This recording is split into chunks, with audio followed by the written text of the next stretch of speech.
హిందుత్వ cinematic universe. అవును, ఈరోజు మన టాపిక్ అదే. బీజేపీ సినిమాలు తీస్తుందని మీకు తెలిసే ఉంటుంది కదా. బీజేపీ అనే కాదు, ఎలక్షన్స్కి ముందు సినిమా అనేది ఒక ప్రచారంగా మారిపోయింది. సినిమా ప్రభావం జనాల మీద చాలా ఎక్కువగా ఉంటుందని మీకు తెలుసు. మరి అలాంటి సినిమాని చిన్న చిన్న వ్యాపార సంస్థలే వ్యాపార ప్రచారంగా వాడుకునేవి. కానీ ఇప్పుడు సినిమాని రాజకీయాలు కూడా వాడుకోవడం మొదలుపెట్టాయి. అందులోన బీజేపీ వాడుకం మరో రేంజ్ అని చెప్పాలి. మోడీ ఎక్కడుంటే అక్కడ కెమెరా ఉండాల్సిందే, అది మనకు తెలుసు. ఆయన పబ్లిసిటీకి అంత విలువ ఇస్తాడు. బీజేపీ మాత్రమే కాదు, మన ఆంధ్రప్రదేశ్లో కూడా ఎలక్షన్ టైంలో రాజకీయ పార్టీలు, ముఖ్యంగా వైఎస్ఆర్సీపీ పార్టీ దానికి అనుకూలంగా కొన్ని సినిమాలు తీస్తే టీడీపీ అనుకూలంగా కూడా కొన్ని సినిమాలు తీయించుకుంది. ఇవన్నీ గ్రహించిన కేంద్ర పార్టీ అందులోకి ప్రోపగాండా కింగ్ లాంటి పార్టీ అబద్ధాలనైనా ప్రచారం చేయండి అని బహిరంగంగా చెప్పిన పార్టీ ఇంకా సినిమాలను వాడడం మొదలు పెడితే ఎలా ఉంటుందో కొంతమందికి తెలుసు. ఇప్పుడు వరకు మీకు తెలిసిన విషయాలు చెప్పాను. ఇప్పుడు మీకెవరికి తెలియని విషయాలు చెప్తాను. మీలో కొంతమంది అనొచ్చు, అరే బాబు చాలు, ఏదో 2-3 సినిమాలు తీసింది బీజేపీ, అది కూడా హిందువుల ఐకమత్యం కోసమే తీసింది, దానికి నువ్వు ఇంత చెప్పాల్సిన అవసరం లేదు అని మన అర్బన్ టెర్రరిస్టులు కొంతమంది అంటారు. వాళ్ళు అనడమే కాదు, నేను కూడా యాక్చువల్గా ఈ వీడియో చేయడానికి ముఖ్యమైన కారణం ఏంటంటే, నేను కూడా మొదట్లో 2-3 సినిమాలు చేసింది బీజేపీ, సో అందరూ చేస్తున్నారు కదా ఎలక్షన్స్ టైంలో, తప్పే ఉందిలే అనుకున్నాను నేను కూడా. కానీ ఆ లిస్ట్ ఎంత పెద్దదో తెలిసిన తర్వాత నేను ఇప్పుడు వీడియో చేయాల్సి వచ్చింది. ఇప్పుడు నేను చెప్పాలనుకున్నది మీరు వింటే షాక్ అవుతారు. ఎందుకంటే బీజేపీ మీరు నేను అనుకుంటున్నట్టు 2-3 సినిమాలు తీయలేదు, అదొక ఉద్యమంలా తీసింది. ఇప్పటివరకు నా దృష్టికి వచ్చిన సినిమాలు అక్షరాల 26. 26 అంటే 26 అనే కాదు, ఇంకా ఎక్కువే ఉన్నాయి. కానీ నేను రీసెర్చ్ చేసి కన్ఫర్మ్ చేసిన సినిమాలు 26. ఇంకా నిర్మాణంలో ఎన్ని ఉన్నాయో తెలీదు. ఈ 26 సినిమాల విషయాలు, వాటి వెనక ఉద్దేశాల గురించి తెలుసుకునే ముందు అసలు ప్రోపగాండా సినిమాలు అంటే ఏంటి, అవి ఎందుకు తీస్తారు, ప్రపంచంలో వీటి చరిత్ర ఏంటి అనేది కొంచెం క్లుప్తంగా తెలుసుకుందాం. ప్రోపగాండా అంటే ప్రచారం అని అర్థం. ప్రోపగాండా సినిమాలు అంటే ఒక రాజకీయ ఎజెండా కోసమో లేదంటే ఏదైనా భావజాలాన్ని ప్రచారం చేయడం కోసమో తీసే సినిమాలని ప్రోపగాండా సినిమాలు అంటారు. అయితే ఇది ప్రపంచంలో హిట్లర్ టైంలోనే మొదలైంది. నాజీవాదాన్ని ప్రచారం చేయడానికి 1935లోనే ట్రయంఫ్ ఆఫ్ ది విల్ అనే డాక్యుమెంటరీ చిత్రం మొట్టమొదటగా తీశారు. అంటే నాజీలు తీసింది.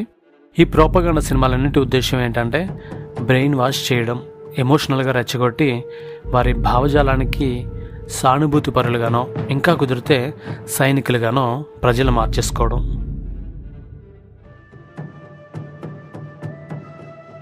"79 సినిమాల్ని నాజీ దాని భావజాల ప్రచారం కోసం 1927 నుంచి 1945 వరకు, ఓకే, అంటే 18 సంవత్సరాల్లో 79 సినిమాలు తీసింది. అయితే నిజానికి సినిమా అనేది 18వ శతాబ్దం చివరిలో, అంటే సినిమా పుట్టుక 18వ శతాబ్దం చివరిలో, అంటే నా దృష్టిలో 1800 నుంచి 1900 మధ్యలో ఉన్న సంవత్సరాలని నేను 18వ శతాబ్దం అని పిలుస్తాను. ఓకే, ఎందుకంటే క్లారిటీ ఇస్తున్నా, కొంతమంది దీన్ని వేరేగా మాట్లాడచ్చు. సో నా ఒపీనియన్ ఇట్లా. సో సినిమా అనేది 18వ శతాబ్దం చివరిలో పుట్టింది. 1895లో మొట్టమొదటి వాణిజ్య ప్రదర్శన సినిమాకి సంబంధించి జరిగింది. అంటే టికెట్ కొనుక్కుని ప్రజలు థియేటర్లోకి వెళ్ళి చూసిందనమాట. అయితే సినిమా గొప్పదనాన్ని రాజకీయ ప్రచారం మరియు ప్రజల్ని ఎడ్యుకేట్ చేయడానికి వాడుకోవచ్చని 1912లోనే భావించిన మొట్టమొదటి వ్యక్తి లెనిన్. కానీ దాన్ని ఎక్కువగా ఉపయోగించుకుంది మాత్రం fascist Hitler.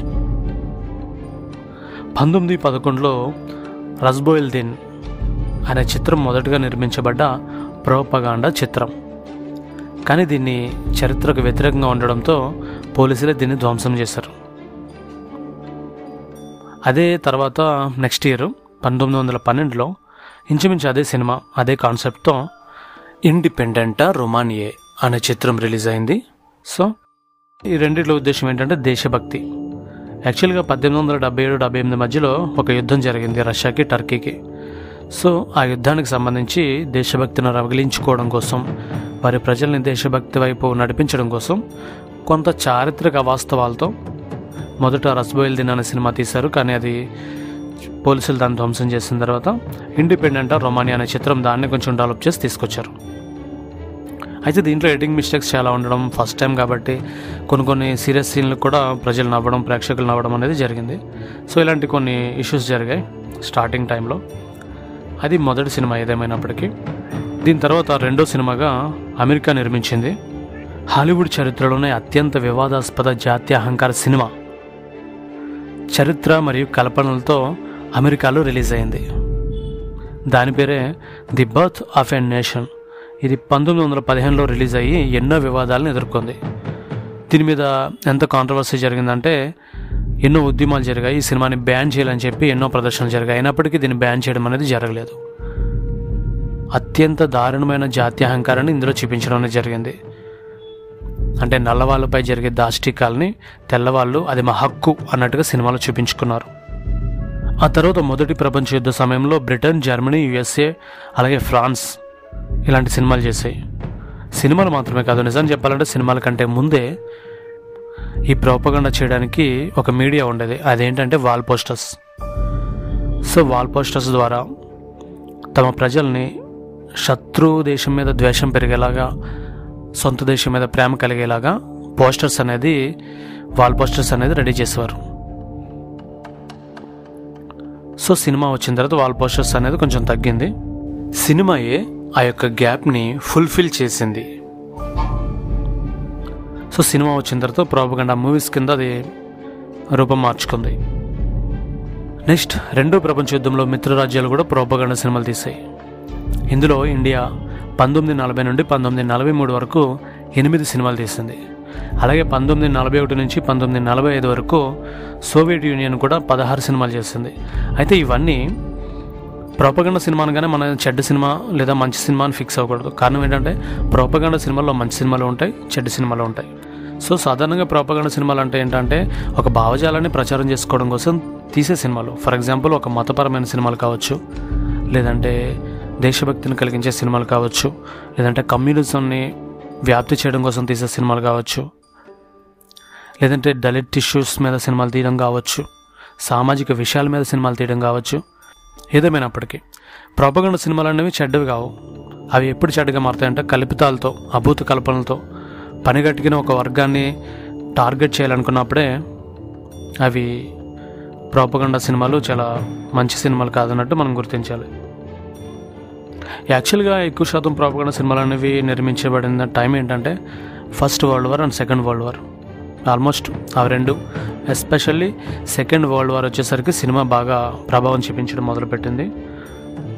Vivek Agnihotri, Anupam Kher, Sudeep తోసేన్, Kangana Ranaut, Akshay Kumar, other Sharma ఇలాంటి కొందరు బాలీవుడ్ యాక్టర్స్ అండ్ డైరెక్టర్స్తో బీజేపీ ఒప్పందాలు కుదుర్చుకుందా అనే డౌట్ వస్తుంది నాకు.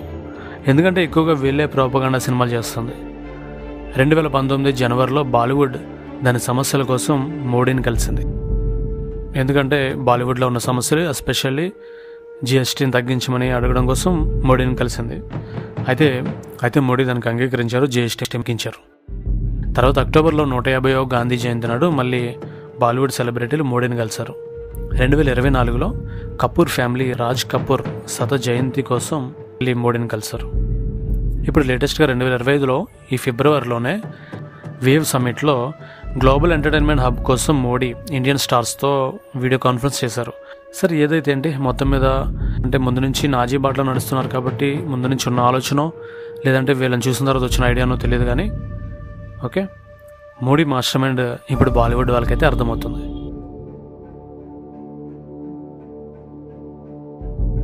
బాలీవుడ్ మీద జిఎస్టీ తగ్గించింది బీజేపీ తన భావజాల సినిమాల కోసమే అని ఇప్పుడు వీళ్ళకి అర్థమవుతుంది. గాంధీ గురించి మాట్లాడి ఇప్పుడు గాడ్సే సినిమా తీసుకొచ్చాక బాలీవుడ్ దారులు గాంధీ గురించి ఇచ్చిన స్పీచ్లు వీడియోలు చూస్తే వాళ్ళు ఎంత విర్రోళ్ళు అయ్యారో వాళ్ళకే అర్థమవుతుంది. మనతో వ్యక్తి కలిసాడంటే నిస్వార్థంగా మనకు సాయం చేస్తాడని కాదు, వాడు మనల్ని వాడి అవసరానికి వాడేసుకోబోతున్నాడని. అసలు ఇదంతా ఎందుకంటే నా పాటికి నేను మలయాళం డబ్బింగ్ సినిమాలు, నాకు నచ్చే థ్రిల్లర్ సినిమాలు, కొన్ని సామాజికంగా ఉన్నతమైన సినిమాలు చూసుకుంటూ ఉంటా. ఇప్పటివరకు బీజేపీ భావజాల సినిమాలు నేను చూడలేదు. కాశ్మీర్ ఫైల్స్ కానీ, కేరళ స్టోరీ కానీ, చావా కానీ, లేదంటే రజాకర్ కానీ చూడలేదు. చూసి టైం వేస్ట్ చేసుకోవడం ఎందుకని నేను చూడను. కానీ అనుకోకుండా బస్తర్ సినిమా చూశాను. నక్సల్ మూవీ అంటే నక్సలిజానికి వ్యతిరేకంగా రాలేదన్న విశ్వాసంతో నేను చూశాను. దానికి ఖచ్చితంగా రివ్యూ ఇవ్వాలను, ఎందుకంటే ఇది నక్సల్ వ్యతిరేక సినిమా. తర్వాత కూడా అంతే గుడ్డి నమ్మకంతో సబర్మతి రిపోర్ట్ చూశాను. బహుశా నేను ఏమనుకున్నా అంటే అది బీబీసీ డాక్యుమెంటరీ అనుకున్నా. యాక్చువల్గా నాకు గోద్రా ఇన్సిడెంట్ గురించి పెద్దగా తెలియదు. అయితే ఏంటంటే నేను ఆ సినిమా చూసిన తర్వాత నాకు అర్థమైందంటే సినిమా మాత్రం మంచిగా ఉంటుంది, చూడొచ్చు. సినిమా పరంగా అయితే నో ప్రాబ్లం. కాకపోతే సినిమాలో ముస్లింలని దోషులుగా కనిపిస్తారు. ఓకే, అప్పుడు నేను కొంచెం ఆలోచనలో పడ్డాను. దాని గురించి తెలుసుకోవాలనుకున్నప్పుడు ఎందుకు సినిమా విషయం ఏంటంటే తెలుసుకున్న టైంలో నాకు అర్థమైంది ఏంటంటే బీజేపీ టీం మొత్తం, అంటే మోడీతో సహా చాలామంది బీజేపీ మంత్రులు అంతా కలిసి ఈ సినిమా అనేది థియేటర్లో చూశారు అనే న్యూస్ నాకు తగిలింది. అప్పుడు నా ఆలోచన మారింది. బీజేపీ సినిమాలు తీస్తుంది, కానీ సబర్మతి రిపోర్ట్ అనేది బీజేపీ ఇప్పటిదాకా తీయించిన అన్ని సినిమాల కంటే కూడా చాలా బెస్ట్. ఎందుకంటే అందులో ముస్లింలని నెగిటివ్గా చూపించడమే కదా, మంచిగా కూడా చూపించింది. సినిమా పరంగా మంచిదే, కానీ నాకే దాని మీద మరీ కొంచెం లోతుగా అధ్యయనం చేస్తే తప్ప అది బీజేపీ తీయిస్తుంది అన్నది అర్థం కాలేదు. ఓకే, ఎందుకు అర్థం కాలేదంటే ఎందుకంటే సినిమాలో ముస్లిమ్స్ విలన్గా చూపించారు. అయితే నేను దాని గురించి చూస్తున్నప్పుడు ఈ సినిమా అంతా కూడా ఒకటే జరుగుతుంది. సబర్మతి రైల్లో 59 మంది ఇంచుమించుగా చనిపోతారు. ఎందుకంటే 59 మంది చనిపోతే మీరు వాళ్ళ ప్రాణాలకి విలువ ఇవ్వరా అని ఇందులో హీరో పోరాడుతూ ఉంటాడు. అది చూసి చాలా ముచ్చటేసింది. ఈ హీరోకి నిజంగా చాలా గొప్ప దేశభక్తి ఉంది. 59 మంది ప్రాణాల కోసం ప్రభుత్వం పట్టించుకోకపోతే వాళ్ళకి గుర్తింపు తేయడం కోసం హీరో పోరాడతాడు అని చాలా ముచ్చటేసింది. కానీ నిజానికి సినిమా ఏ ఉద్దేశంతో నిర్మించబడింది అనేది చూసిన తర్వాత నాకు అది మొత్తం పోయింది. ఓకే, నాకు కావాల్సిన సమాధానాలు దొరికాయి. ఎందుకంటే గోద్రా రైల్ ఇన్సిడెంట్ జరిగిన తర్వాత గోద్రా రైల్కి ప్రతీకారంగా జరిగినటువంటి చర్యల్లో గుజరాత్ తలార్లో చెలరేగాయి. అప్పుడు ఇంచుమించుగా ముస్లింలు 2,000 మందికి పైగా చనిపోయారు అధికారిక లెక్కల ప్రకారం. హిందువుల దగ్గరగా 300 మంది చనిపోయారు. ఓకే, 59 మంది చావులకి గుర్తింపు కోసం, వాళ్ళ ప్రాణాల యొక్క విలువేంటో చెప్పడం కోసం పోరాడినటువంటి హీరో ఆ కాన్సెప్ట్ని తీసుకొచ్చినటువంటి సబర్మతి రిపోర్ట్ మరి గుజరాత్ అల్లర్ల గురించి ఎందుకు తీసుకురాలేదనే క్వశ్చన్ వచ్చిన తర్వాత బీజేపీ లాంటి సినిమాలు ఎందుకు తీస్తుందో క్లారిటీగా అర్థమైంది. ఓకే, అప్పుడు నేను బీజేపీ సినిమాలు ఇంకెలాంటివి ఏమున్నాయో తెలుసుకోవాలనుకున్నాయి. అప్పుడు నేను మొదలుపెట్టాను. అసలైన నా రీసెర్చ్ అంతా అప్పుడు మొదలైంది.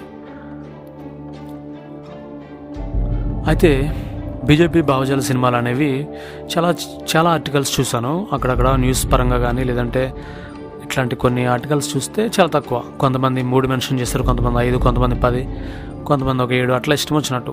కానీ ఒకే చోట ఎక్కడే లేవు. ఇప్పుడు మన వీడియో ఏంటంటే ఇప్పటి వరకు వచ్చిన ఆల్మోస్ట్ చాలా వరకు సినిమాలన్నింటినీ కవర్ చేస్తుంది. 26 వరకు కవర్ చేస్తున్నాం. మొదట నేను 10 రాశాను, 10 సినిమాలు అనుకున్నా. తర్వాత 17కి మార్చాను, తర్వాత 20 అన్నాం, చివరికి మళ్ళీ 25 దగ్గరికి వచ్చాను. అసలు దీన్ని 30 చేద్దాం అనుకున్నా, కానీ నాకు టైం చాలా తక్కువ ఉంది. నిజానికి నేను ఈ వీడియో 1 గంటలో కంప్లీట్ చేయాలనుకున్నా. చాలా చిన్న రీసెర్చ్ చేసి వీడియో కంప్లీట్ చేద్దాం అనుకున్నా. కానీ ఇది చాలా పెద్ద వీడియో, చాలా ఇంచుమించుగా నాది 1 డే, ఇంచుమించు పూర్తిగా 1 డే రీసెర్చ్ కోసమే నాది అయిపోయింది.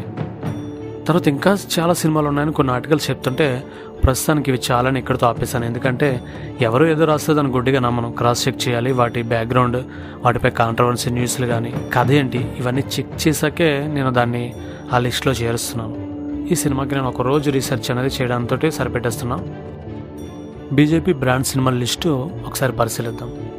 First Chhaava, second Sabarmati report, third Kashmir files, fourth Kerala story, 5th Bastar, 6 PM Narendra Modi biopic అనుకుంటుంది, 7 72 హురైన్, 8 మే Atal Hoon, 9 Swatantra Veer Savarkar, 10 the vaccine war, 11 accident or conspiracy Godhra, 12 article 370, 13 Razakar, 14 accidental prime minister, 15 URI surgical strikes, 16 Gandhi Godse, 17 Jahangir national university.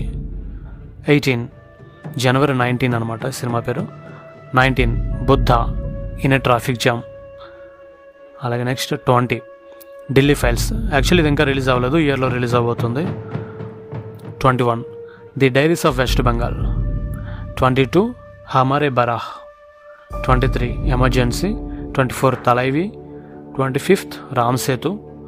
26 వచ్చి తాష్కెంట్ ఫైల్స్. ఇంకో 4 రీసెర్చ్ చేసేసి 30 చేయాలనే నాకు ఉంది, కానీ నాకు టైం సరిపోక ఇప్పటికే చాలా అని చెప్పి ఇంతకు మించి టైం పెట్టడం వేస్ట్ అనిపించింది. మీకు కాన్సెప్ట్ అర్థమైతే చాలు, నెంబర్ ఎంత అయితే ఏంది. ఓకే, మీకు టాపిక్ అర్థం కాదు, నేను చెప్పాలనుకుంటున్నా, మీరు ఏం అర్థం చేసుకోవాలనుకుంటున్నారో సరిపోతుంది. 20 సినిమాలు తీసిన ఒకటే, 30 సినిమాలు తీసిన ఒకటే, 50 సినిమాలు తీసిన ఒకటే. వాళ్ళ ఉద్దేశాన్ని మీరు క్యాచ్ చేస్తారన్న ఉద్దేశంతో నేను ఇక్కడితో ఆపేస్తాను. ఓకే, ఇప్పుడు మీకు అర్థమైంది కదా. ఇప్పుడు నేను కొన్ని ప్రశ్నలు అడుగుతాను. నా ప్రియమైన భారతదేశంలోని బీజేపీ పార్టీ అనుచరులకి ఈ ప్రశ్నలు వాళ్ళు సమాధానం ఇస్తేనే బాగుంటుంది. Question number 1. దశాబ్ద కాలానికి పైగా సెంట్రల్లో అధికారంలో ఉన్న పార్టీ ఇన్ని సినిమాలు ఎందుకు తీయాలి? వాటి వెనుక ఉద్దేశం ఏంటి? ఒకవేళ మీకు ఎవరైనా కామెంట్ చేయాలనిపిస్తే కామెంట్ చేయొచ్చు ఆన్సర్స్. Question number 2. థియేటర్లో సినిమాలు చూడడం, వాటిని ప్రజలు చూడాలని చెప్పడానికి వెచ్చించే ప్రజా సమయాన్ని మణిపూర్ లాంటి ప్రజా సమస్యలపై ఎందుకు కేటాయించడం లేదు? Question number 3. సినిమాలతో, ముఖ్యంగా కల్పిత చరిత్రలతో ప్రజల్ని మభ్యపెట్టాల్సిన అవసరం ఏముంది? Question number 4. ఈ ప్రోపగాండా సినిమాల వల్ల హిందువుల బతుకులు మారుతాయా, ఉద్యోగాలు పుడతాయా? Question number 5. ప్రభుత్వాలు ప్రజా సమస్యలు మాట్లాడకుండా శాసనసభల్లో కూడా, ఇంకా ప్రెస్ మీట్స్లో కూడా సమాజంలో ఈ సినిమాల మీద చర్చలు నడిచేలా చేస్తూ ఎందుకు ప్రజా సమయాన్ని, అధికార సమయాన్ని దుర్వినియోగం చేస్తున్నారు? Question number 6. దేశంలో ఇప్పటికే ఎంతో అశాంతి, అభద్రతా భావం ఉన్నప్పటికీ దేశ ప్రధానిగా వాటిని చక్కదిద్దకపోగా, వాటి గురించి మాట్లాడకుండా అంగీకార ముద్రలో ఉంటూ ద్వేషాన్ని మరింత ప్రోత్సహించేలా కొందరు బీజేపీ మంత్రులచే మాట్లాడిస్తూ దేశాన్ని మీరు ఏం చేయాలనుకుంటున్నారు? Question number 7. Law and order సమస్యలు వచ్చే సినిమాలను కోర్టులు లేదా సెన్సార్ వ్యవస్థ ఎందుకు ప్రోత్సహిస్తుంది? ఇవన్నీ మీరు ఆలోచించండి. బీజేపీ మొదటి నుంచి నాజీ బాటలో నడుస్తుంది. ఈ ప్రోపగాండా సినిమాలు కూడా నాజీ బాటకు చెందినవే. విచిత్రం ఏంటంటే, దేశం ఫాసిజం వైపు వెళ్తుంటే, ప్రజాస్వామ్య వ్యవస్థ ప్రమాదంలో ఉంటే ఇది దేశద్రోహంగా ఎందుకు కనిపించడం లేదో ఆలోచించండి. ప్రజాస్వామ్య వ్యవస్థలన్నీ ఫాసిస్ట్ వ్యవస్థలకి మారిపోవడానికి సిద్ధపడిపోయాయా అనే అనుమానం వస్తుంది. హిట్లర్ 18 సంవత్సరాల్లో 79 సినిమాలు తీస్తే మన నియో నాజీ ఫాసిస్టులు 2019 నుంచి 2025 మార్చి వరకు ఇంచుమించుగా 6 ఏళ్లలో 25 సినిమాలు తీశారు. అంటే హిట్లర్ రికార్డు బ్రేక్ చేసేలాగే ఉన్నారు. ఇంకా విచిత్రమైన విషయం ఏంటంటే, హిట్లర్ ప్రపంచ యుద్ధాల సమయంలో ఈ విధమైన ప్రోపగాండా సినిమాలు తీశాడు. కానీ బీజేపీ నాజీని మించిపోయింది. ఇక్కడ యుద్ధాలు లేవు, ఏమి అత్యవసర పరిస్థితి లేదు, అయినప్పటికీ కూడా చాలా వేగంగా, చాలా ఎక్కువ సినిమాలనే తీస్తుంది బీజేపీ. ప్రేక్షకులకు, ప్రజలకు నేను చెప్పేది ఏంటంటే, జ్ఞానం వైపు వెళ్ళండి. ఎవరో ఆడించినట్టు ఆడకండి, ఎవరో రెచ్చగొడితే రెచ్చిపోకండి. ఎన్నో వ్యవస్థలు మారాయి, పేదవాడి బతుకు మాత్రం మారలేదు. రాచరికమైన, ప్రజాస్వామ్యమైన, ఫాసిజమైన పేదలు పేదలుగానే ఉన్నారు. మీరు చూస్తున్నవి, వింటున్నవి ముందే మీ రియాక్షన్ కోసం ప్రోగ్రామింగ్ చేయబడ్డాయి. అవి సినిమాలు కావచ్చు, న్యూస్లు కావచ్చు, ఏవైనా కానీ అవన్నీ ముందే ప్రోగ్రామింగ్ చేయబడ్డాయి. మిమ్మల్ని రెచ్చగొట్టడం కోసమే అవి ఈ సమాజంలోకి వదులుతున్నారు. మిమ్మల్ని బ్రెయిన్ వాష్ చేసి రెచ్చగొట్టి వాళ్ళ సైనికులుగా మార్చుకుని వాళ్ళు రాజ్యాలు వెళ్ళడానికి తప్ప మీ బతుకులు మార్చడానికి కాదు. ఎమోషన్ ఆలోచన చంపేస్తుంది. ఎమోషనల్ అవ్వకుండా ఆలోచించడం నేర్చుకోండి. దేశాన్ని ద్వేషంతో నింపకండి. ఈ దేశంలో ఉన్న వాళ్ళంతా ఈ మట్టి మీద పుట్టిన భారతీయులే అనేది మర్చిపోకండి. రాజకీయ వలలో చిక్కుకోకండి. Thanks for watching.